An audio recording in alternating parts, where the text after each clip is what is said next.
Jack Russell and Pitbull are related. They are from the same group. If we call them by surnames, they are from the same surname. So Pitbull and Terra, they're from the same surname. I mean, we know the dog. We say dogmo, and it's not even the right term to use. Dogmo. Going around saying dogmo. It's not even the right term to use. Dogmo is a brand, actually. Dogs do have emotion. Dogs can feel sad. Dog can be happy. Dog can be depressed. Yeah.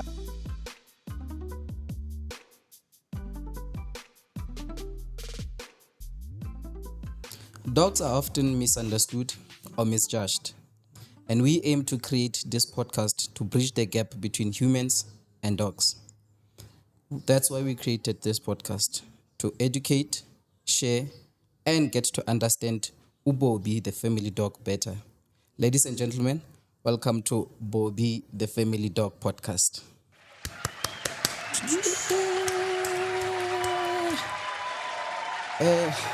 Bafo, Remo, we are here. we're doing this. We are here. We are doing this. Sure. Let's start by telling our viewers. I think first we start by introducing ourselves. Yeah. Over to you, my guy. Hi, my name is Vincent. I'm Fano Kulitiko Kasi, Soweto. I explored my career in animal behavior, so I am a qualified animal behaviorist for cats and dogs.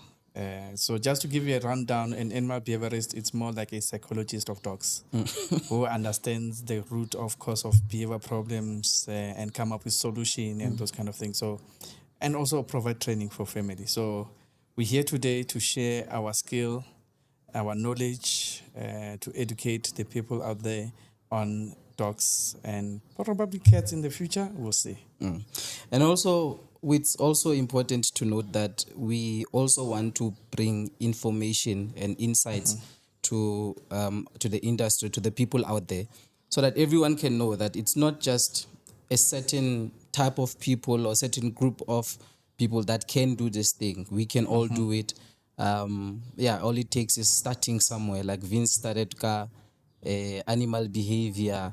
Mfana Kokasi from Soweto. I mean, where do you come across such a thing, my guy? Animal behavior. It was even a difficult one to even know that there's such thing that exists. So growing up in township, you always see a dog, and the only thing that you get to know is become a vet. And for me, I want to be a trainer.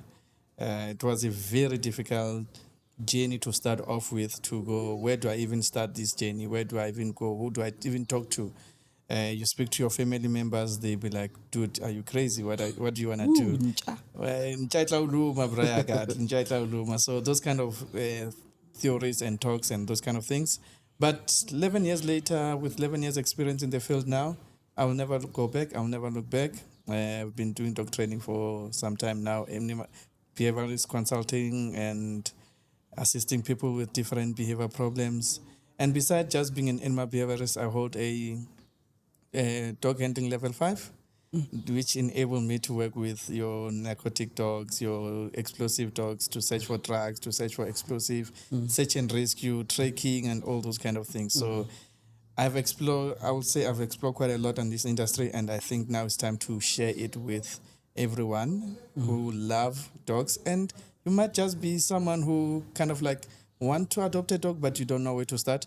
I think this is your podcast. This is where you'll get the information. We will even advise those who are looking for dogs to say, where do you start? What do you do? All those kind of things. So join us on this journey. Let's have fun together. Let's share, communicate questions. We're here to help our community and share our knowledge. Yeah, and then my side. Sure. Let's get to know you. A very weird story from a boy from the villages of the Free State. Sure. Tabanchu to be exact. So now growing up, I always saw dogs, the canine dogs, police canine dogs. Sure. And that's the only dog that I knew. Hey, this dog will bite you, you know. And then from there, obviously, dogs, cookers, when you walk past someone's house, they would chase you. That's basically what I knew about dogs. And then I happened to have interest in joining the Defense Force, South African National Defense Force. And when I joined, I became aware of this thing called a vet nurse. Sure. Because I thought, I do not want to be a vet. I would rather be a vet nurse. So I joined. The plan was, when we started, they were going to first teach us how to handle a dog. I mean, you wouldn't want to inject a dog without knowing how to handle a dog. Sure. So the idea was we're going to do a dog handler's course first. And we did a dog handler's course, all the levels finished. And then when we were supposed to go to school, things happened. We ended up not going. Then I opted for, okay, now that I know how to handle a dog, I'm a dog handler qualified. Sure. Let me try something else. And then we decided to go for dog detection dog course. Sure. Detection dog course, did that, finished. And then after that, I got an opportunity to learn and to work under different departments within the defense. So Sure. there was tracking, there was search and rescue, there was detection, which was explosives and narcotics. There was attack dogs, bite, guide, tracking, all of those things. Got to do that. And yeah, a few years down the line, here I am. Dealing a lot more now in depth with behaviors. And I got a shock of my life when I actually realized that actually Nja has feelings like a human being. Yeah. It has thoughts. It has, it. At some point you would say a dog is a human being, though it's different, but it's the same feelings that you feel. Sure. An animal feels it. Leonea hater. By head. Yeah. So, but besides just dogs, I think also this podcast will be an education for a young man out there, young child out there, who's saying, where do I start if I want to become in this industry of dog training? What does it entail? What can I do? What must I study? So it's not only about me just educating about dogs. It's also someone who wants to be in this industry. We're going to give you understanding on what you need to know, what you need to do, courses that you need to study, and how to explore this industry even more and more. Yeah. And also we're just waiting to secure a solid place, and then we will be opening up classes. So we will have classes from time to time where we'll invite the public to come through with their dogs. If you've got behaviors that you would need to get help with, you can come through and we can help you on the day. I mean, we've got a psychologist here, animal psychologist here with us. I think they can also bring their cats. For cats and dogs, we can assist. We can assist. Look, young men out there, young child out there, young person out there, I'm telling you, it is possible to explore a career that most people don't know about, and you can get where we are today. I became the first black person in South Africa to obtain this qualification diploma with COPE. So yeah, it's possible, and we'll guide you through this journey. Wait, Kopuki. COPE is an academy that is based in the UK. So that's where you study your animal behavior. They have different courses there. So that's why I did my study, and I was the first black person to obtain the diploma with them. The first black person? The first black person. I don't know if there's anyone as yet, but I was the first black person back in 2015. Yeah, man. So we are sitting with a history here. Yeah, man. Okay. Black child, it's possible. It's possible. It is possible. You can do this thing. It's possible. No, lovely, man. Lovely. Sure. So yeah, and then also we are looking to get people who are also within the industry that would want to come and be part of the podcast, come and help us give knowledge and feedback to the public out there about how do you get in the industry, what to do when you are in the industry, where do you start, and all those things. Even if you just have your dog at home that you love, please share pictures, share the love. Let's see your dog. Let's talk. If you have any challenges, give us a shout. We will educate as much as possible, and we'll see how far we can go together. And also, what we would like to do is to explore the equipment. I mean, most people who can see, they just know that as long as the dog got harness or collar or lead, I can take it for a walk. But we want to educate you and to understand what type of equipment can you use to walk your dog, how to use it even.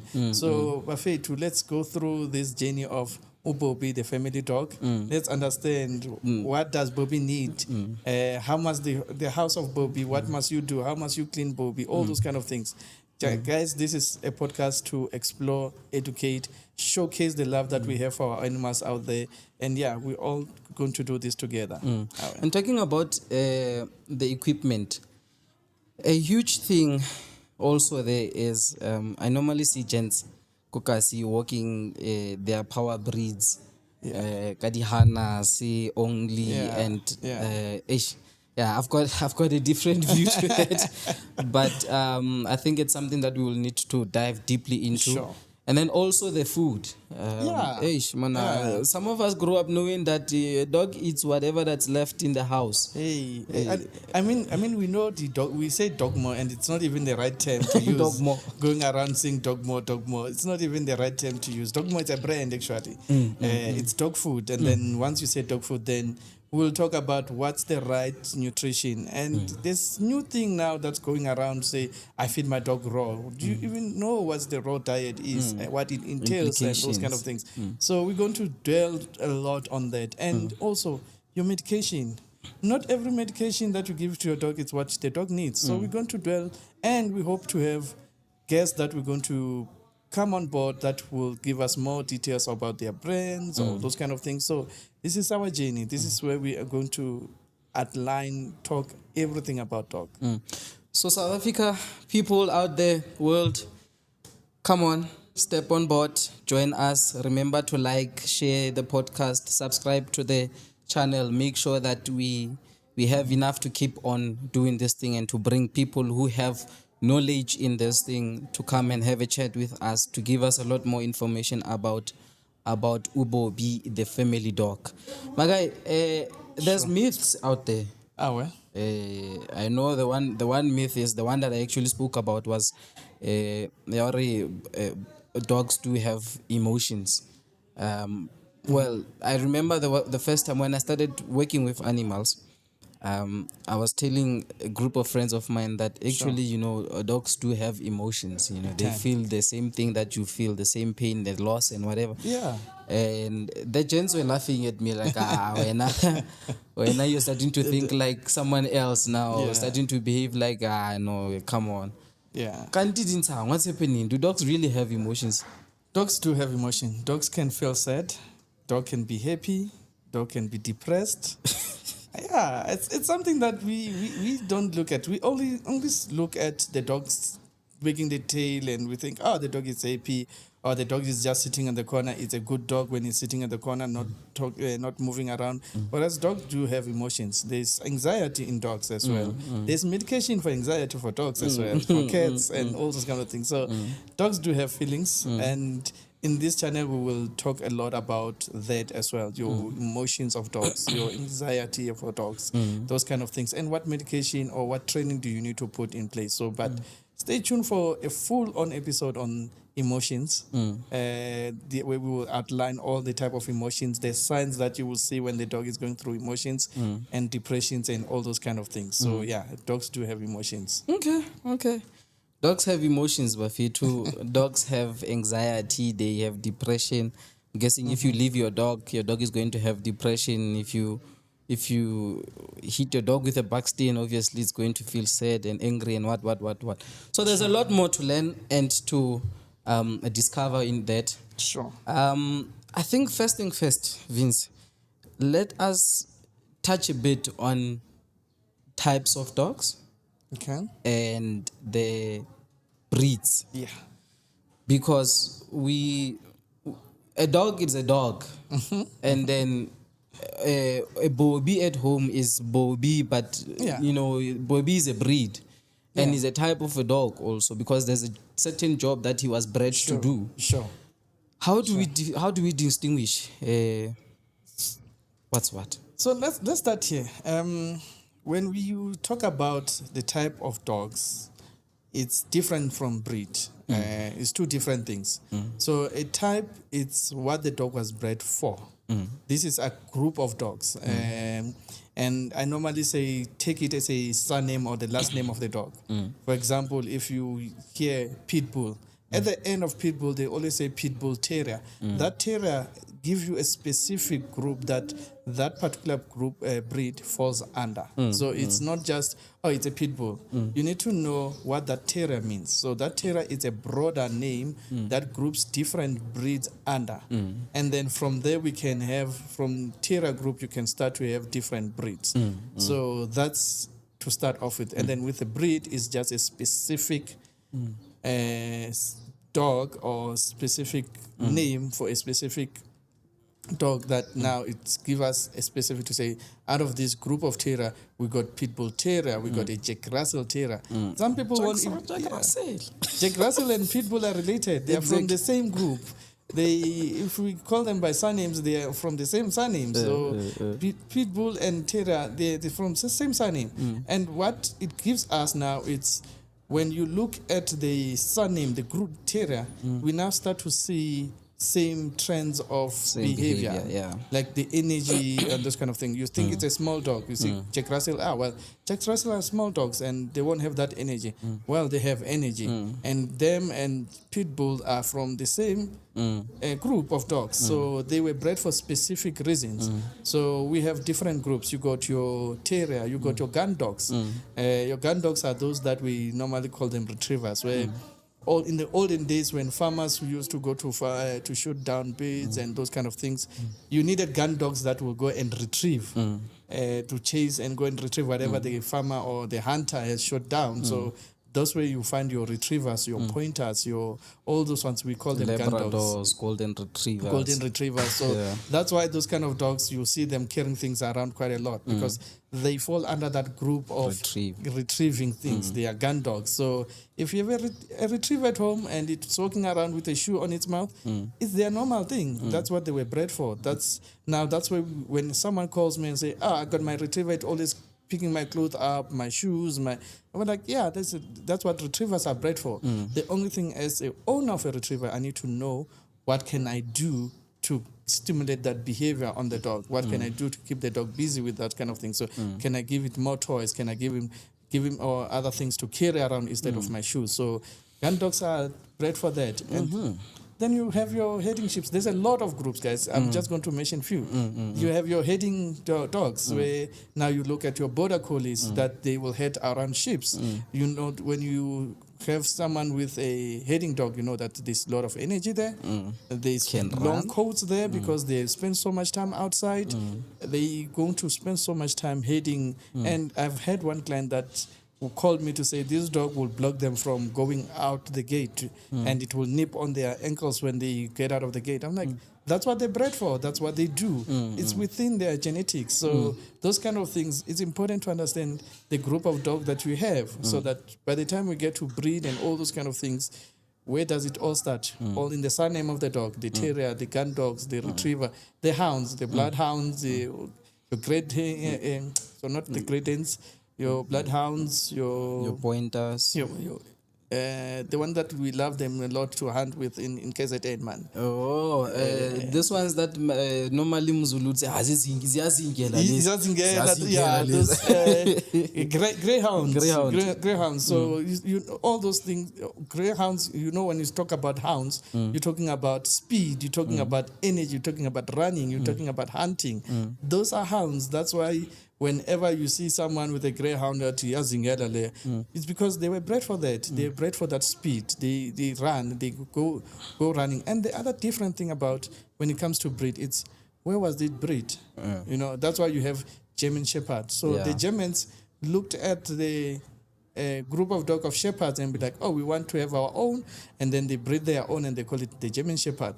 The Swedes did the same. They had their own and they called it Swiss Shepherds. Hence, with us in South Africa, we have our farm dog that is called Burebul.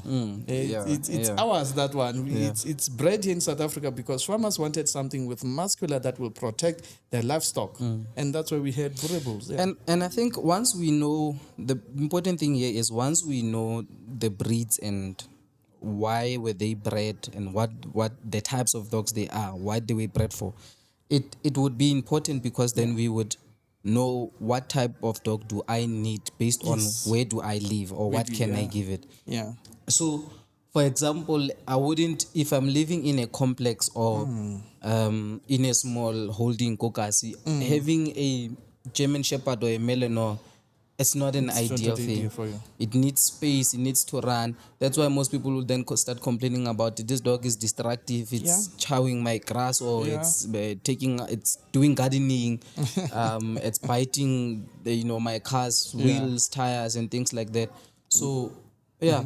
Mutoko complex, see, that's where now, when it evolved, this history of dogs, that's where now you have what we call toy dogs. Toy dogs.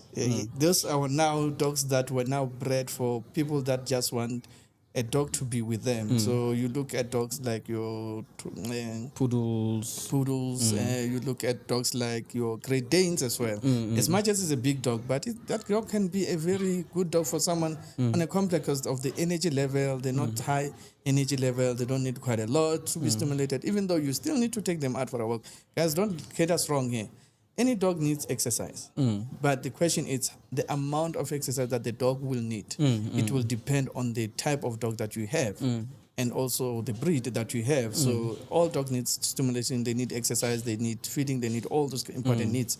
However, the needs for it all depend on the type of dog. So if you stay in your complex, you need to know what type of a dog can it suit me, my lifestyle.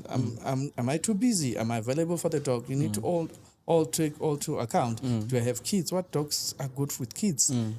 And again, good with kids or not, or good with people or not, it all comes down to socialization as well, Socialization, which yeah. will outline that, and we'll talk about it in the future as well to say what is socialization, when to start it, what's a good socialization and bad socialization. People think, by me taking my dog to places, I'm socializing it, Which but is not. you need to know what's good, what's bad, how to do it, when to stop, when to give the dog breaks, on those kind of things. So yeah. I think we should, Somar, that should be our first starting point with topics, socialization. Because I've seen quite a number of people who have dogs and they think because I'm taking it out to work with me, it's socialized and it Sure. knows my wife and kids, it's Sure. socialized and all of that. Only to find that there's Yeah. socialization outside, socialization with strangers coming in out of the Sure. house, Sure. different children, all of those things, environments. Sure. And that's where we end up having mismatches in terms of what dog do you need, Sure. and what needs do you need, and what can you give to the dog. And also, socialization is important to know that it will differ on according to the type of dog that you have. So, a socialization that a terrier might need might be different from the socialization that a gun dog will need. If I'm a farmer and I want to have chickens, and I decide, oh, let me go and get a retriever as a pet dog, I know that I will have to really socialize that dog towards chickens and all the livestock that I have, because it's bred for picking up such small animals and carry them around. And the more they squeak, the more they carry. They love that. So if I were to be a farmer and I have that dog, I know my socialization will have to be more towards the chickens and all those kind of things. So socialization, it's broad, and it also depends on what type of dog do you have at that particular time, and type of breed that you have at that particular time, and what do you want to do with the dog, because the reason why I might have a dog might be totally different from your reason. Exactly, I have a dog so that I know on weekends I can go out with my family for a nice walk and those kind of things. Someone on Okokas, it's still a big thing. We want dogs for protection and go for guarding, those kind of things. So those are things that you need to take to consideration to say, why do you need a dog? What must I socialize my dog towards? In a industry where the dog is working as a police dog or canine unit or those kind of things, those dogs needs to be socialized to anything, loud noise, gunshots, people running, those kind of things. So those dogs needs to be stimulated and socialized towards that quite a lot. Yeah. No, the psychologist is speaking. Yeah, the psychologist has spoken, guys. Remember, like, subscribe, make sure that we do the right thing there. I saw a video. It's funny. I thought when we were preparing to come have this to start this podcast, I thought to myself, I saw someone. This guy is a mechanic, ne? Sure. And he had just worked on a car. He documents his work, what he does, wara wara wara. and the engine had like a noise in it, and he opted to rebuild the engine. Sure. Someone came in the comments and said, you are wasting your client's money. You could have bought a new engine, wara wara wara. Sure. And I realized that we are stepping into the world that there's people who may know,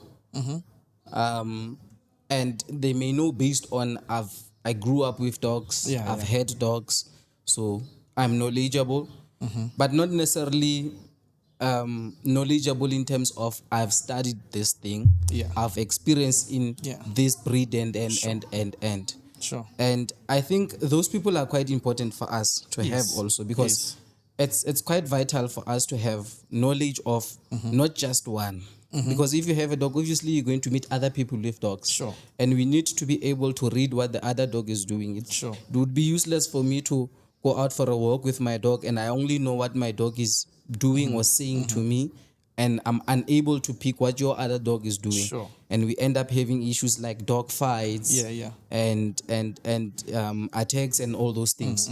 So yeah, I think also what we need to tell the audience out there, South Africa at large, is this podcast is not for us to prejudge how one raised their dog. I grew up Ukasi. I know how the dogs are raised.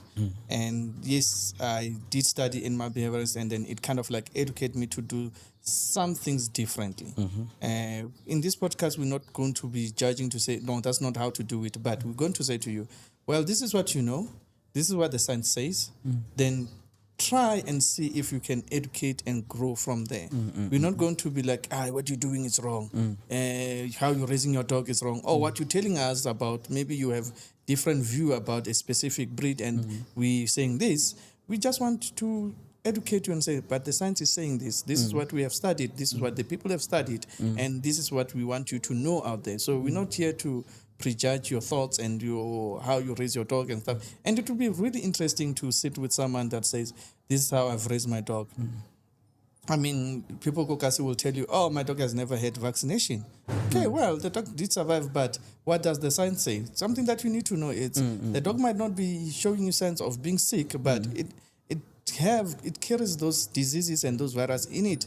If it scratch or bite or a child or someone out there or bite another dog, it can transfer those diseases or those viruses onto the next dog. Your dog might be running around healthy and you're like, wow, my dog is healthy and it's good, it's all that good, does not need vaccination, does not need this, does not need that.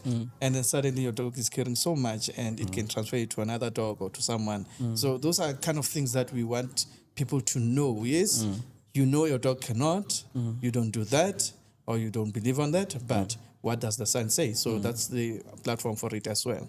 Yeah. And I think also you should also open it up to having maybe comments from members of the public. Yeah. Our viewers at home, if you would have a certain topic that you would want us to discuss, Sure. I think it would be great for you to just put it on our comment section so that we can, see what you want us to talk about, and we can, dissect it and go deeper with you with that. Ne? Please, let's not forget for cats people as well. We here. The question is, can you train a cat? Can your cat listen to you? Can your cat be around your house? We here for cats and dogs. We might be talking a lot about dogs, but yeah, just keep in mind that we're also here for cats as well. Yeah. Can you train a cat?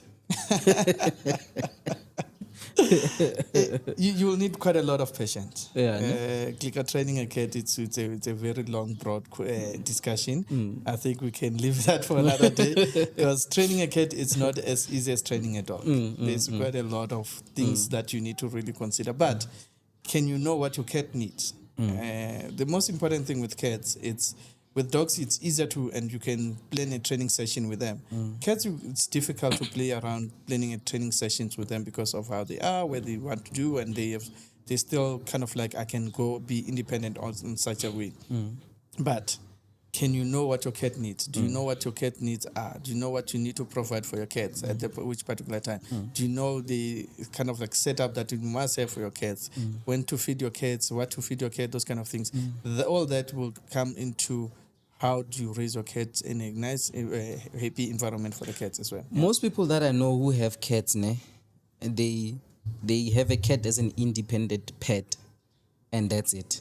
They will just get a litter box for it to do its business there, and dish up its food Yeah. there, and then they can carry on with their lives as per norm, as if Let me challenge you on that. I know there's cats people out there who have cats that they walk with them. I've heard a couple of people that teach their cats to be on harness. I've seen people walking down the street with cats following them, close to them.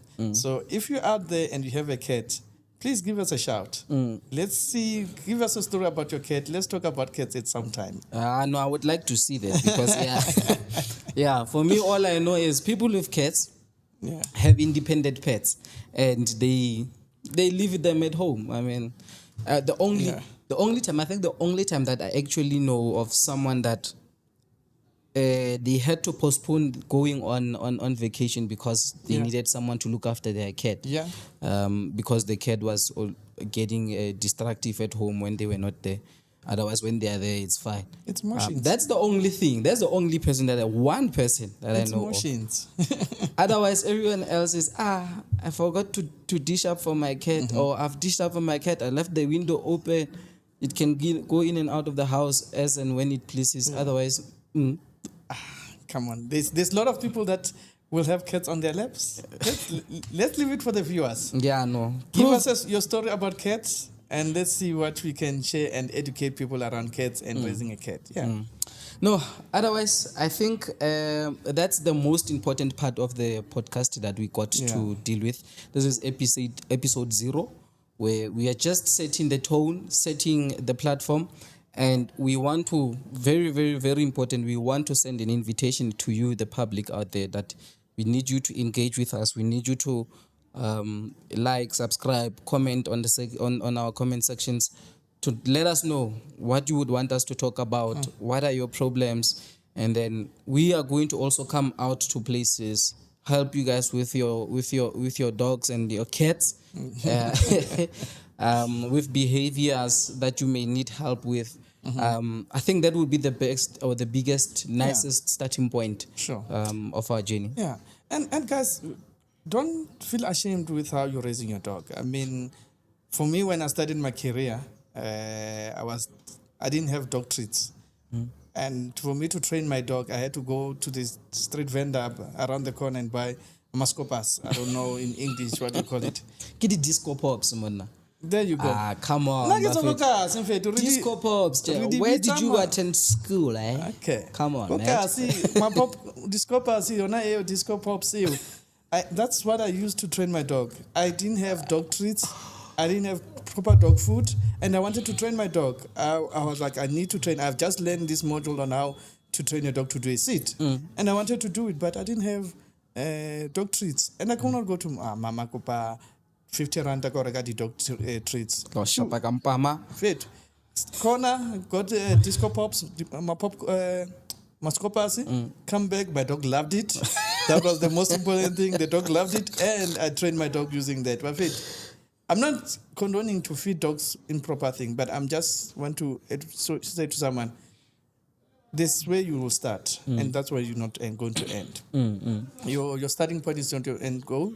We all started somewhere, and we are here today to say, maybe send us your story to say, hey, I'm training my dog using this. Then we can educate you on why should you not use it, or why should you use it, those kind of things.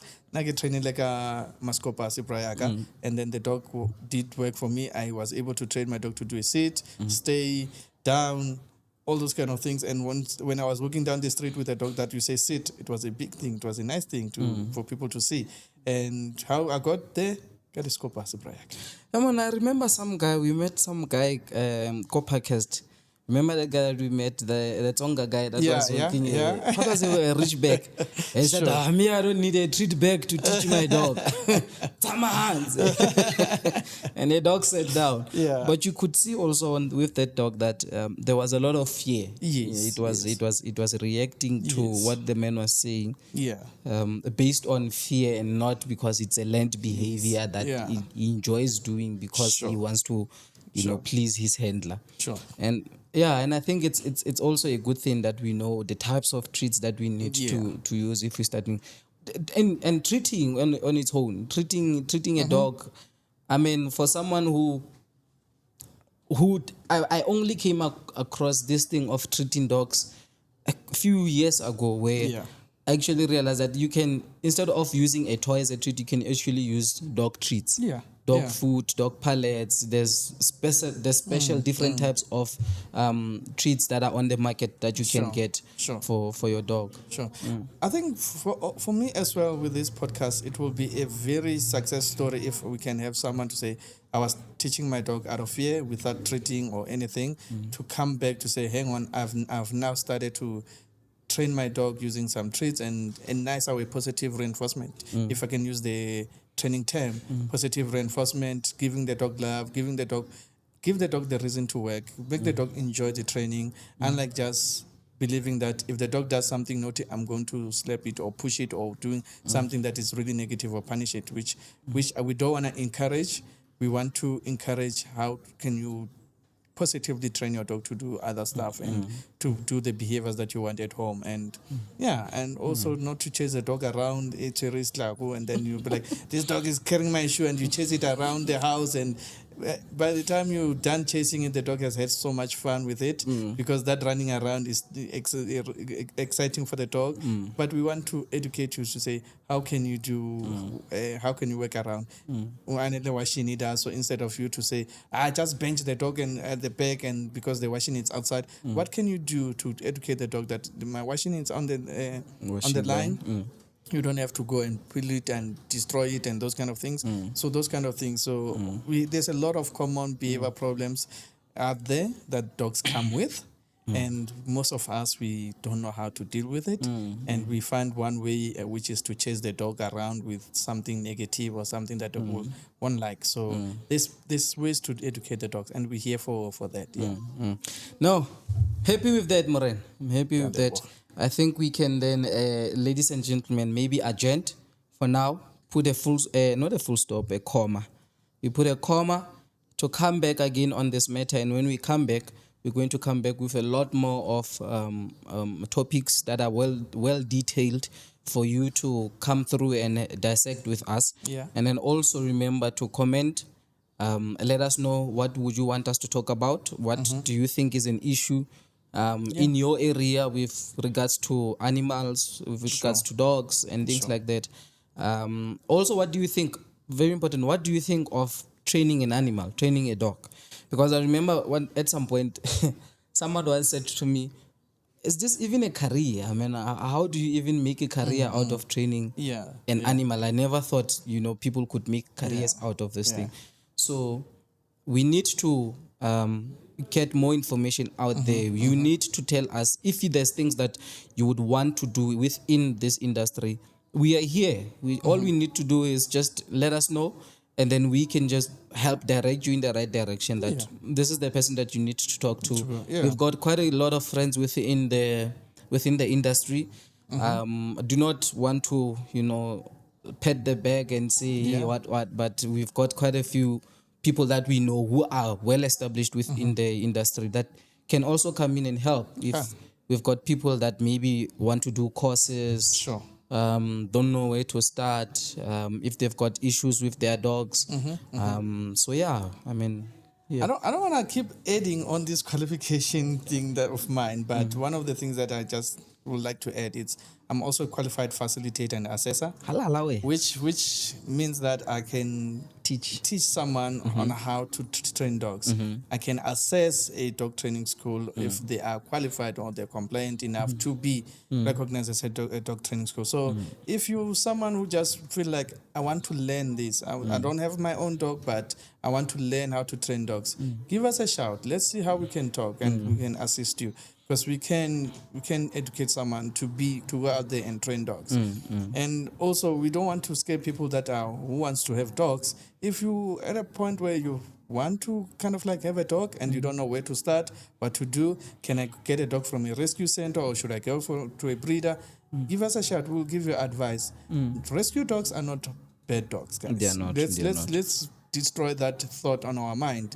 There is good dogs in the rescue centers that if you go there and you assess it, and we're willing to give you advice. If we can, we'll go out with you to assess the dog, to look at this, look at that, give us your lifestyle, give us the reason why you want a dog, give us where you stay, your home environment. That will now give us an idea of what type of a dog will you be able to get, and we'll advise you. And if we have to go to rescue centers and give those dogs in a rescue center a lovely home and a nice home, we will do that with you, because there is good dogs in rescue centers. Don't overlook rescue centers as a potential place to get a dog. And not every breeder is a good breeder, guys. You also need to know what to look at when you check a dog out from a breeder. It's not just a matter of, oh, that I like the looks of the dog. Dog is more than just a look. There's behavior, there's temperament, there's personality, if I can call it that way, that you need to consider from the dog. And beside the dog, there's also the handler. We might also always say, oh, the behavior of the dog, the temperament of the dog, all those kind of things. But we also need to look at the person. Are you the right person for that dog? It might be a good dog, but you might be not the right person for that dog. So there's a lot to talk about, guys. You remind me of someone that I met not long ago, that they had one of the terriers, and they hardly ever had time to socialize their terriers. So, and they had a problem now that this dog is becoming a problem now. And then I'm like, but you don't have time. You know, when you get a dog like this, you need to invest in having time. To make sure that this dog of yours goes through proper learning procedures. It's taught nice things. It knows how to behave at home or outside. You know? But yeah, ladies and gentlemen, a lot. It was nice. It was lovely. It was beautiful. We catch you again on the next one. Soon, there will be another one coming out. Remember, comment, like, subscribe. Tell us what you would want us to talk about, what you would like to see. And we will also be bringing our friends within the industry, people that are knowledgeable, vets, guys who work with nutrition for nutrition the dogs. Dog. Yeah, there's nutrition for dogs, eh? So yeah, we'll be bringing a whole lot of those people in to come and have a chat with us, to put the knowledge out there. For now, from me, think, like, subscribe, and follow, guys. See you on the next one. Sharp.